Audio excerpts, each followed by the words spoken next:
Hey guys, it's Recovery Coach Camille, and tonight we're talking about all things festivals in sobriety, which is always a difficult topic for many people. But I wanted to share with you guys, I just wrote a blog post about this topic, and it's just a couple tips that I use to have the best time ever at festivals in recovery. And I get this question a lot, like, is it triggering? How did you re-enter the scene? And it was a long process, and I'll talk more about it today, but thankfully it was made a lot smoother by, the help of my friends and the use of these many strategies. So this is going to be kind of a short one, for YouTube, but I encourage you to put this video on, do something, productive or something that makes you feel good, maybe clean your house while you listen. The purpose of making longer content was to give you guys kind of a break from the short form, addictive format of TikTok. So, and now that we're on YouTube, we can say whatever the fuck we want, which is great. So let's get started.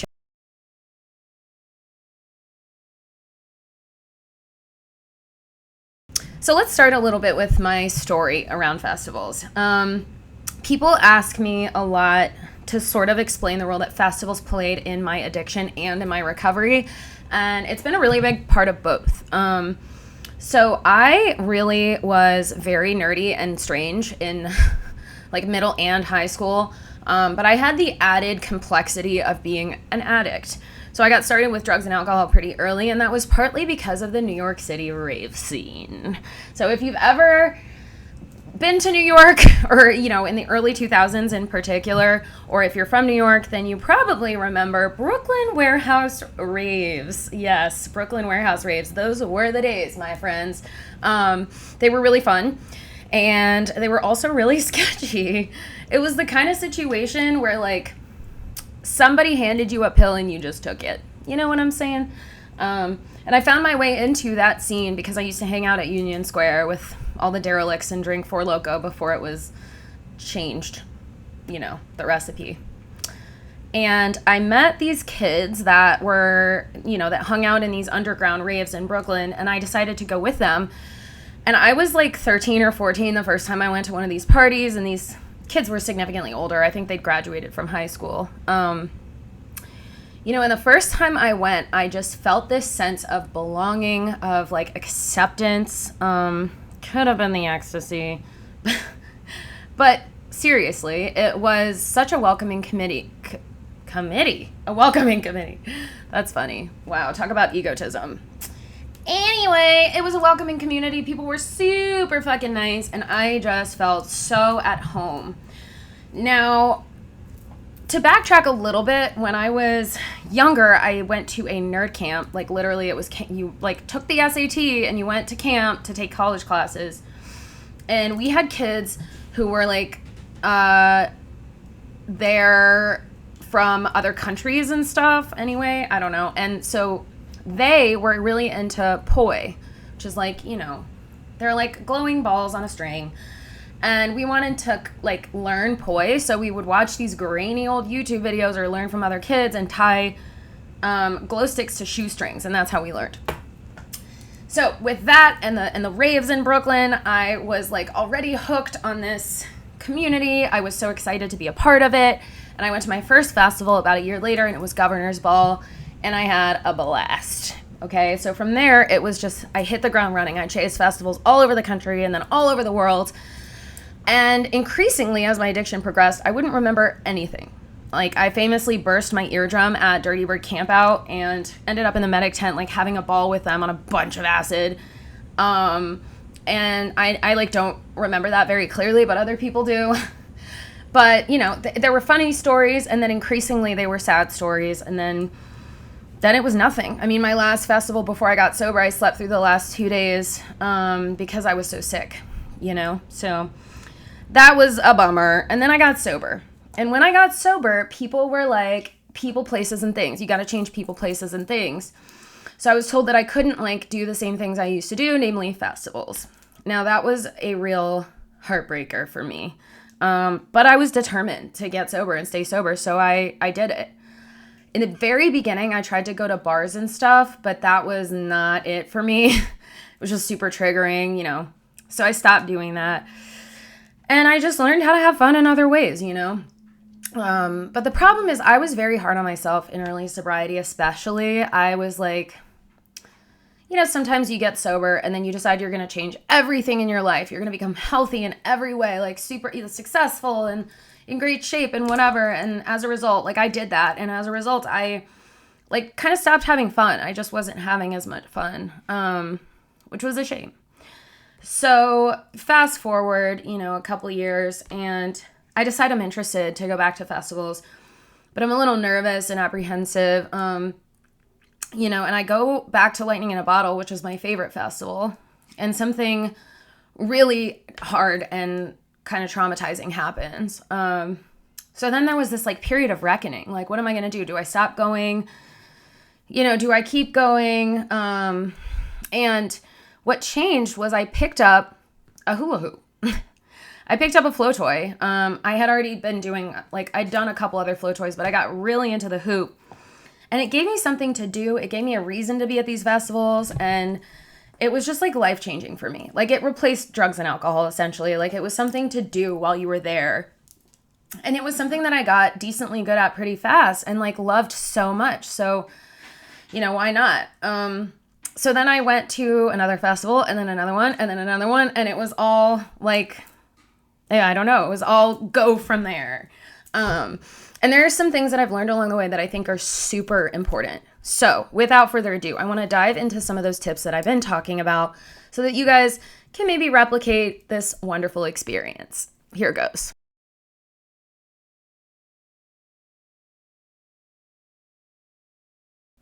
All right, so number one is make a plan. You need to have a plan.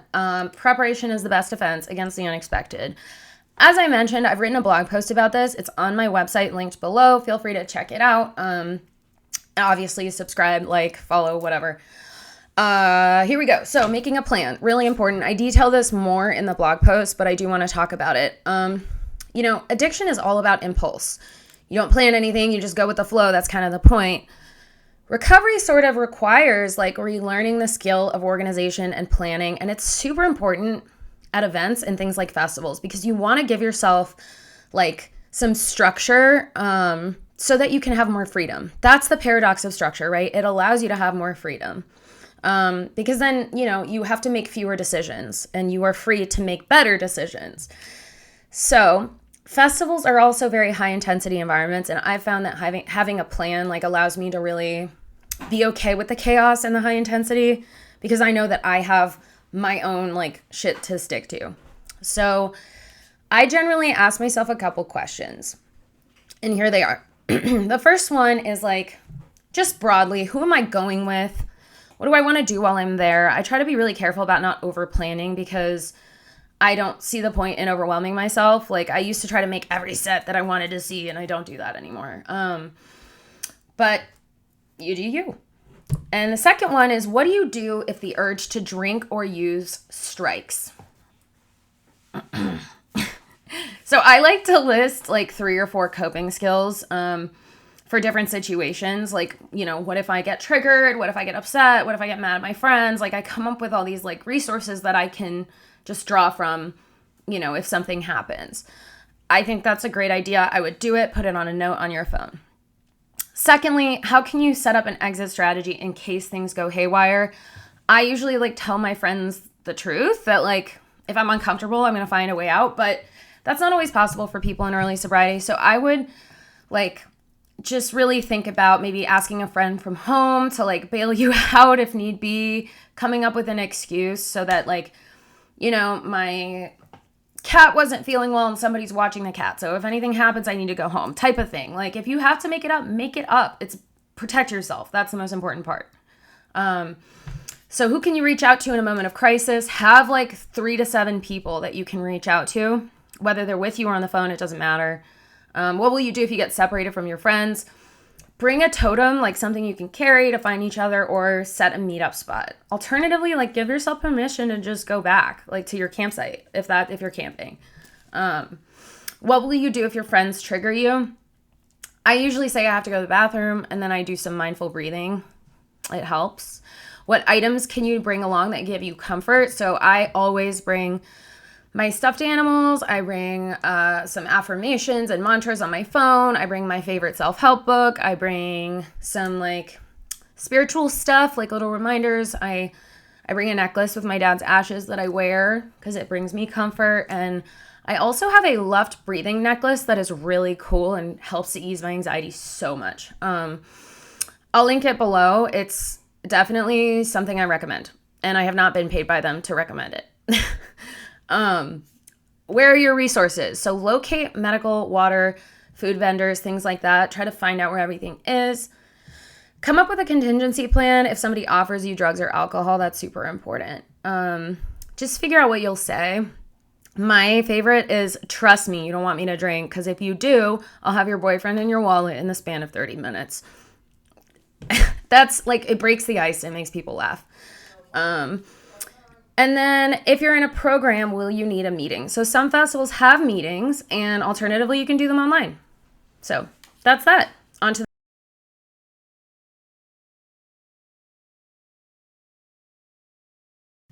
have something to do. So I can't stress how important this is. I talked about my hoop a little bit, but my life changed completely when I picked up Flow Toys.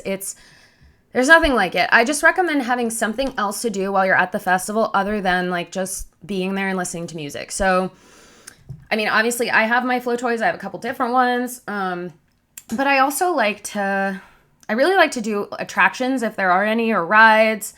I like to practice and hone my dancing skills before and like really dance. You can also focus on taking pictures. You can do something fun, like bring like a fun hat and have strangers wear it and then take pictures of everybody. Make candy bracelets or like something to hand out to people because that's so cute. You can also bring an LED fidget spinner. I love those. I'll link one below also because I have a couple. And yeah, I think that's about it. Just have something to do. Have something else to do. Come prepared.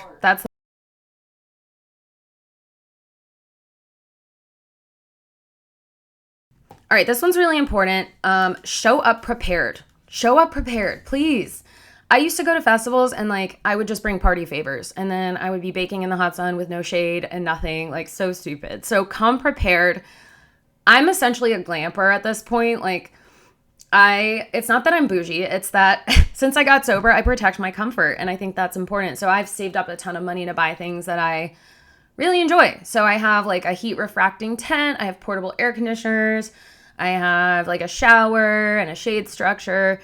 I also have a solar panel and a generator. I bought those things to be safe in New Orleans, but I bring them to festivals too. Just don't be worried about overpacking. I feel remember that your sobriety comes first. It is the most important thing. Whatever you need to preserve your peace of mind and your comfort, do it. Do it. Do it.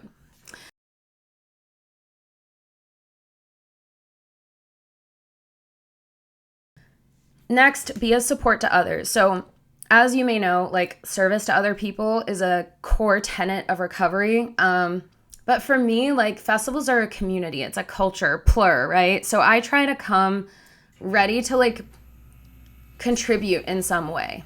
And some things that I recommend are you can help people set up camp. You can comfort somebody through a difficult moment because that tends to happen.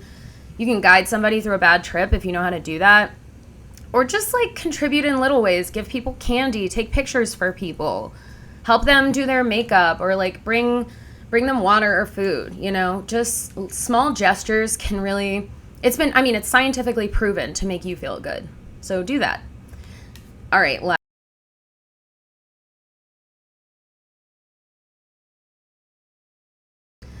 My last tip is give yourself permission to do your own thing. This is so important. It's just different when you're sober. You can't do the same things as you can do the same things as everybody else, but you don't always want to. And so don't put pressure on yourself to see everybody and do everything. Just give yourself permission to be there, to be present, to do your own thing. And by extension, if you can limit the amount that you interact with the outside world, whether it's work or calling your mom or whatever, do it if it makes you feel better. But if it brings you stress, leave that out there, because that's the whole point of a festival, is it's like this escape mentality, you know. And as recovering addicts, like, or, you know, if you're just sober curious, we don't get the luxury of escape very often. And it's still important to like take a break from your life and gain some perspective. So I super highly recommend that. And then a little extra one for you guys. Go to camping festivals. I don't know. I hear this so much. Like, people are like, oh, festival culture is changing and it's not the same. And I went to EDC and it wasn't fun.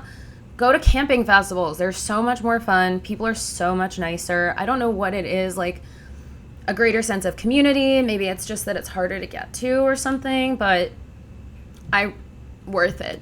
Go to camping festivals. And my favorites are Lightning in a Bottle is like one of the best ever. Tomorrowland in Belgium, incredible. Full Moon Party in Thailand is incredible. Obviously, I'm sure. I'm sure I've been there. I know, but anyway. And honestly, my favorite festivals are like the small Burning Man offshoots, like Desert Hearts and like, I don't know, just all those little ones, especially in California, are so incredible. So highly recommend it. And that is all that I have for you today. Be on the lookout. I've got a couple other blog posts and YouTube videos coming out about a bunch of different recovery related things. And please, please, please, please, please drop your comments below. I want to hear from you guys. I want to talk to you. Like, the whole point of this is creating a community around recovery that, you know, is young and hip and sustainable. I just feel like we're lacking that. So reach out. And if you need any personalized help, if you're going to a festival, you need support, whatever it may be, please feel free to reach out to me on my website. The link is below. And you can also reach out to me, you know, on TikTok or just any other platform. And that is that. I love you, and peace, love, unity, respect. You guys are the best.